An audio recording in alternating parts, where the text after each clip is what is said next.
Ketika Rio dan Abel sedang di dalam perjalanan menuju ke dalam istana raja, maka Sin pun kini berpindah menuju ke dalam sudut pandang dari satu-satunya anggota Capital Guard yang loyal dan bersih, yaitu kepada Lex, di mana pada momen itu goblins bermunculan dari bawah istana, disusul orc, skeleton, dan bahkan ogre. Ujung pulau yang jatuh menembus ruang penyimpanan bawah tanah menghancurkan sebuah bola hitam berisi asap yang selama ini disegel di sana. Dari sanalah para monster mengalir keluar, meskipun tak seorang pun menyadari penyebabnya. Tidak heran bila hampir tak seorang pun memahami apa yang sebenarnya sedang terjadi. Meski demikian, warga kota bisa melihat kenyataan di depan mata. Makhluk-makhluk mengerikan keluar dari istana kerajaan. Lebih buruk lagi, kawanan lain yang sebelumnya berkeliaran di penjuru kota bergerak seakan tertarik pada pulau yang jatuh dari langit. Bila ada orang yang mampu membaca pergerakan mereka, ia mungkin akan menyadari bahwa kawanan itu terbagi menjadi dua arus, satu menuju barat laut kota dan satu lagi menuju istana. Namun monster hanyalah sebagian dari masalah. Istana juga harus menghadapi ancaman pulau yang jatuh. Capital Guard di bawah pimpinan Wakil Kapten Lex menerima perintah untuk mengepung pulau, sementara First Royal Guard mendapat kehormatan menembusnya. Peran itu sejalan dengan status mereka sebagai pelindung raja, status yang membuat mereka lebih bergengsi daripada resimen lain. Anggotanya terdiri dari para bangsawan atau ahli waris, dan meski mereka memang memiliki keterampilan, sikap meremehkan terhadap resimen lain sudah menjadi kebiasaan. Berbeda dengan Second Royal Guard yang bertugas melindungi putra mahkota, komposisi mereka jauh lebih beragam. Banyak memang yang berasal dari keluarga bangsawan, namun sebagian besar hanyalah anak kedua atau ketiga. Bahkan ada pula rakyat biasa yang dipilih langsung oleh pangeran. Satu-satunya syarat adalah kekuatan, dan kabarnya mereka yang berkarakter busuk akan langsung ditolak tanpa ampun. Sementara itu, Capital Guard sebenarnya lebih dibutuhkan untuk mengamankan istana dari serangan luar. Dengan mengangkat jembatan dan menutup gerbang, istana seharusnya bisa bertahan lebih lama. Namun First Royal Guard tetap bersikeras masuk ke pulau, bertekad membuktikan diri dalam situasi yang belum pernah terjadi sebelumnya. Keadaan berubah ketika alarm berbunyi. Monster mulai muncul dari bawah tanah, tepat di bawah kastil. Lex langsung merespons dengan memimpin seluruh pasukan ke dalam. Pikiran tentang pulau yang jatuh menghilang begitu saja, meninggalkan First sendirian di depan benteng terapung itu. Di dalam istana, Capital Guard mendapati monster telah menyebar sampai lantai pertama. Lex segera membagi pasukan. Kompi ketiga ditugaskan mempertahankan tangga agung tengah sampai titik terakhir. Kompi keempat menjaga tangga timur, dan kompi kelima menahan tangga barat. Tak boleh ada satupun makhluk yang lolos ke lantai 2. Kompi pertama dan kedua ikut bersamanya untuk melindungi area di depan ruang kerja raja serta tangga utara kecil, sebuah jalur tersembunyi yang jarang diketahui bahkan oleh pejabat istana. Namun familiar bagi Lex berkat masa lalunya bersama seorang sahabat yang kini menjadi pendekar di kota Lun. Di depan ruang kerja raja, dua penjaga dari First Royal Guard sudah berjaga. Namun bukannya menampilkan kewaspadaan, mereka justru asik bergunjing tentang bagaimana mereka ingin ikut penyerbuan ke pulau demi harta karun yang katanya ada di dalam.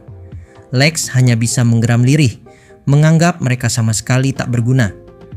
Keluhan itu terdengar jelas oleh anak buahnya yang ikut menggeleng dengan wajah masam, sadar betapa kacaunya keadaan yang sedang mereka hadapi.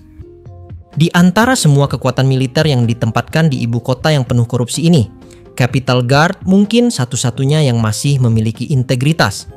Wakil Kapten Lex memperkenalkan diri kepada dua pengawal kerajaan di depan ruang kerja raja, menyatakan bahwa monster telah muncul dari bawah istana dan pasukannya akan ikut melindungi bangunan itu.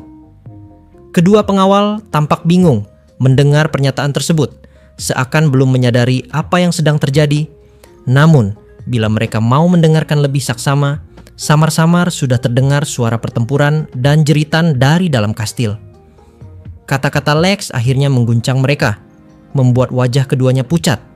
Mereka memang sudah diberitahu bahwa monster muncul di ibu kota. tetapi tidak pernah menyangka makhluk-makhluk itu bisa muncul di dalam istana. Apalagi sampai mereka sendiri harus turun tangan menghadapinya. Lex menjelaskan dengan singkat bahwa monster sudah menyerbu lantai pertama dan Capital Guard telah menempatkan pasukan di 3 tangga utama untuk menahan mereka agar tidak naik ke lantai 2. Giliran berikutnya adalah menjaga area tangga utara kecil dan ruang kerja raja. Kalimatnya terdengar seperti sebuah pertanyaan, tetapi nada bicaranya jelas tidak memberi ruang untuk penolakan. Kedua pengawal hanya bisa mengangguk pasrah. Tak lama kemudian, suara benturan keras terdengar dari arah tangga utara itu. Lex segera membagi tugas. Kompi pertama tetap menjaga ruang kerja raja, sementara ia memimpin kompi kedua menuju tangga kecil tersebut. Kedua pengawal kerajaan itu, meskipun masih pucat, akhirnya menunjukkan tekad untuk menebus kelengahan mereka. Tangga utara kecil, meski namanya demikian, ternyata cukup lebar, setidaknya 5 meter. Seekor orc muncul paling depan, tetapi kepala makhluk itu langsung terpisah oleh sabetan pertama Lex. Tanpa memberi kesempatan, ia turun beberapa anak tangga lagi dan menebas leher monster berikutnya. Setiap ayunan pedang selalu mematikan. Anak buahnya yang sudah lama mendengar desas-desus soal keahliannya, kini melihat sendiri betapa pedang sang wakil kapten berkelebat seolah cambuk baja. Kemampuannya jelas melampaui kebanyakan ksatria, bahkan lebih menyerupai gaya seorang petualang atau pembunuh bayaran. Bagi Capital Guard, pertempuran berdarah semacam ini sangat jarang. Tugas mereka biasanya menjaga ketertiban kota, menghadapi pemabuk atau petualang yang bikin keributan. Bahkan ketika memburu bandit, tujuannya bukan membunuh, melainkan menangkap hidup-hidup. Karena itu, menyaksikan pedang Lex menari dengan niat mematikan adalah kejutan besar, sekaligus bukti bahwa bakatnya sungguh luar biasa. Dalam waktu singkat, ia berhasil menguasai tangga dan mencapai lantai pertama. Di area sekitar tangga itu, jumlah monster lebih padat daripada di tempat lain. Lex menggeram, menyadari betapa repotnya menghadapi begitu banyak orc sekaligus. Ia mengatur barisan. Pasukannya diperintahkan bertahan di posisi lebih tinggi di tangga, memanfaatkan keunggulan medan. Kompi kedua segera beraksi, maju dan mundur sesuai aba-aba sang pemimpin, menahan arus makhluk buas itu dengan disiplin rapat. Meski untuk sementara mereka bisa bertahan, Lex tetap cemas. Di kota sudah dilaporkan kemunculan ogre. Bila satu saja ogre menembus masuk ke istana, garis pertahanan manapun akan langsung runtuh. Makhluk setinggi 2,5 meter itu mampu menghancurkan perisai dengan sekali ayunan gada, sementara kulitnya terlalu tebal untuk ditembus panah atau tebasan pedang sembarangan. Keunggulan posisi di tangga pun akan sirna melawan tubuh raksasa mereka. Situasi diperparah dengan ketiadaan pendeta di Capital Guard. Saat ini mereka hanya bisa mengandalkan ramuan penyembuh, persediaannya jelas terbatas. Semakin lama pertempuran berlangsung, semakin berat keadaan. Bahkan orang awam pun bisa memahami logika itu. Dan kekhawatiran Lex terbukti. Teriakan dari kejauhan mengabarkan bahwa seekor ogre telah muncul. Wajah anak buahnya tegang, tetapi Lex segera menenangkan mereka. Ia menyatakan bahwa ogre itu akan ia hadapi sendiri, sementara yang lain fokus melawan monster biasa. Keyakinan mereka padanya masih segar setelah menyaksikan kebolehannya, sehingga pasukannya bisa tetap tenang, meski dalam hati Lex sendiri ada keraguan. Ia teringat ucapan seorang sahabat lama, kini dikenal dengan nama Abel, tentang cara terbaik menghadapi ogre, menusuk mata atau telinganya. Namun melakukannya bukan perkara mudah. Meski demikian, kegelisahan itu tak ia tunjukkan. Sebagai komandan, ia harus berdiri kokoh agar pasukannya tidak gentar. Beberapa menit kemudian, makhluk besar itu muncul di ujung tangga. Napas beratnya bergema, setiap langkahnya mengguncang lantai. Lex menarik napas dalam, menunggu momen yang tepat. Begitu ogre itu mencapai dasar tangga, ia melompat dari atas, menggenggam pedang dengan kedua tangan dalam posisi terbalik, lalu menghujamkannya tepat ke mata monster itu. Bilah menembus rongga mata, merusak otaknya. Ogre itu terhuyung. Tubuh raksasanya jatuh telentang dengan dentuman keras. Kompi kedua bersorak. Sorakan itu menghapus lelah, memulihkan semangat, dan memberi mereka tenaga baru untuk melanjutkan pertempuran. Apa yang dilakukan Lex sebenarnya hanyalah tugasnya sebagai kapten. Namun 10 menit kemudian ujian lain menunggu kompi kedua di tangga utara kecil. Ogre kembali muncul, kali ini 5 ekor. Bahaya terasa paling berat di pundak Lex. Ia tahu menebus mata atau menusuk telinga ogre adalah cara paling pasti untuk menjatuhkan mereka. Tetapi teknik itu mustahil diterapkan pada 5 ogre sekaligus. Artinya, sementara satu ogre dilumpuhkan, yang lain bisa mengamuk dan memukul mundur anak buahnya. Mundur bukan pilihan. Di belakang mereka terletak ruang kerja raja, dan jika garis pertahanan di sini runtuh, semuanya akan kolaps.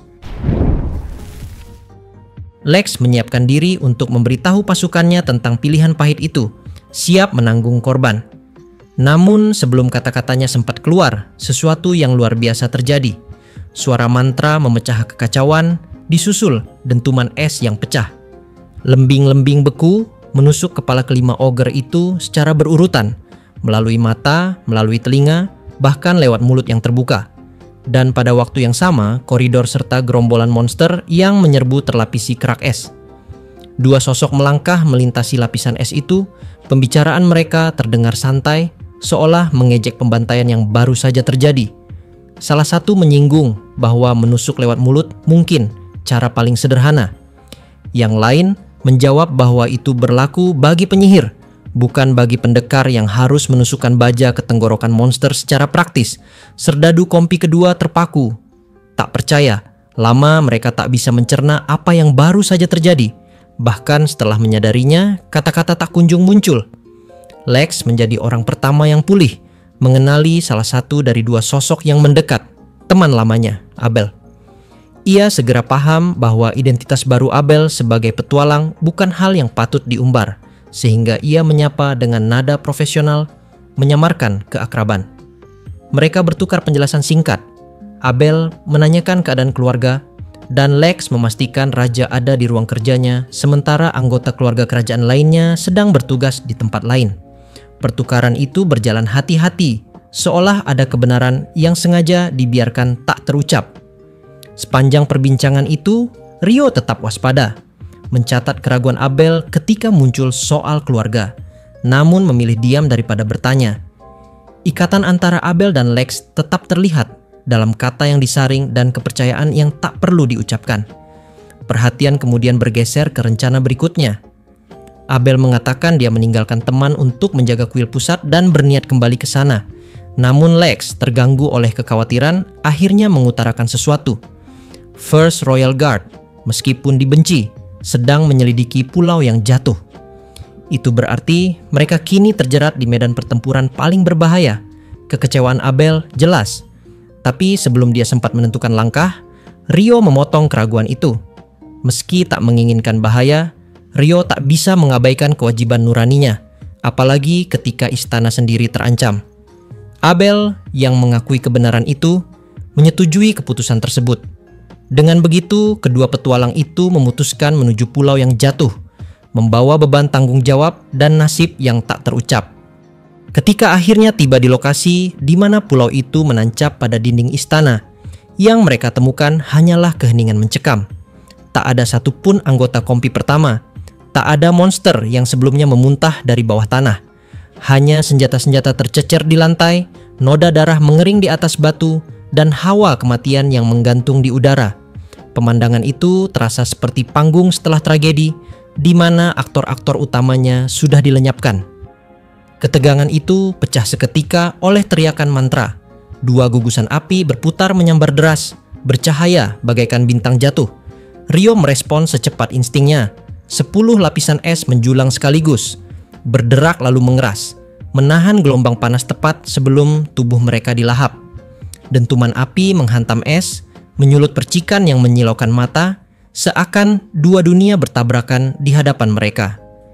Jenis sihir itu tak salah lagi, api khas milik kaum berambut ungu, dan kecurigaan mereka pun terkonfirmasi saat dua sosok melangkah keluar dari balik bayangan pulau. Rambut ungu mereka berkilau di bawah cahaya, dan bola mata biru mereka berpendar dengan kebencian yang membeku. Aura keduanya menyebar, menekan udara hingga seakan bumi sendiri menahan napas. Salah satunya menatap lurus, dan ekspresinya berubah penuh amarah saat mengenali wajah yang pernah ditemuinya.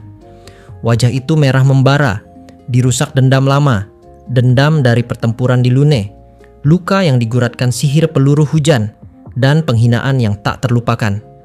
Teriakan mantra kembali memecah udara. Dari tangan pria berambut ungu pertama, semburan sihir api mengalir bagaikan air terjun neraka, menyapu ke depan tanpa henti. Ryo segera menegakkan pertahanannya. 10 lapis es yang telah berdiri mulai bergetar di bawah tekanan api. Retakan-retakan halus muncul, namun ia memaksa dinding itu menebal lagi. Lapisan demi lapisan dilaminasi tanpa jeda. Ledakan suara kehancuran bergema tiap kali api dan es saling meniadakan, menghasilkan percikan yang meledak seperti badai bintang jatuh. Kekuatan itu setara dengan Leonor, sang iblis yang pernah ia hadapi. Hanya saja kini Ryo berdiri lebih kokoh, lebih matang, sanggup menahan arus dahsyat ini. Tubuhnya bergetar bukan karena gentar, melainkan karena setiap ototnya dipaksa menanggung beban kekuatan sebesar gunung. Namun pertempuran tidak berhenti di sana. Abel meluncur keluar dari balik dinding es, tubuhnya bergerak rendah lalu meledak cepat seperti kilatan petir. Pedangnya berkilau, membelah udara dengan tujuan mengakhiri duel sihir dengan tebasan tajam. Tetapi langkah itu segera diblokir. Dari sisi lain, pria berambut ungu kedua menebas dengan bilahnya. Logam bertemu logam dalam letupan bunga api yang menusuk telinga. Tubuh Abel terguncang oleh hantaman pertama, namun matanya menyalakan api yang sama. Pertarungan pedang dimulai, cepat, kasar, dan penuh tekanan. Setiap ayunan mengeluarkan suara keras. Setiap hantaman membuat tanah bergetar. Dua sosok itu bergerak seperti bayangan, menyambar, berputar, lalu kembali bertubrukan. Kini medan perang terbagi. Ryo berhadapan dengan terjangan api tiada akhir, menegakkan dinding es berlapis-lapis yang berderak di bawah neraka merah. Abel, di sisi lain, terkunci dalam duel sengit melawan pedang musuh yang tak kalah mematikan. Sihir dan baja sama-sama menjerit di udara, membentuk simfoni perang yang mencekam, menandai awal dari konfrontasi yang tak lagi bisa dielakkan. Ryo terus menahan terjangan air terjun api yang tak berkesudahan. Lapisan demi lapisan esnya berderak bagai kaca tipis di bawah beban neraka merah. Di tengah tekanan itu, matanya menajam, menganalisis. Musuh yang mereka hadapi bukanlah lemah. Dengan penilaian itu, ia segera menyusun rencana sederhana. Sesuatu yang bisa Abel jalankan tanpa perlu komunikasi panjang. Tubuhnya bergerak seiring bisikan mantra, dan seketika tanah di bawah kaki lawan kedua membeku licin. Permukaan es muncul tanpa peringatan, membuat sang prajurit berambut ungu kedua kehilangan keseimbangannya. Saat tubuh itu terhuyung ke depan, Abel muncul dengan gerakan secepat kilatan, menghantam kepala lawan dengan tendangan keras. Momen itu menciptakan celah. Tanpa menunggu, setelah pria berambut ungu itu sudah terjatuh, maka Abel pun segera melesat menuju pria berambut ungu pertama. Pedangnya terangkat tinggi, lalu menghujam turun dengan kekuatan penuh. Bilah logam bertemu logam. Dari tangan lawannya, sebilah pedang muncul entah dari mana, menangkis tebasan Abel dengan ketepatan mutlak.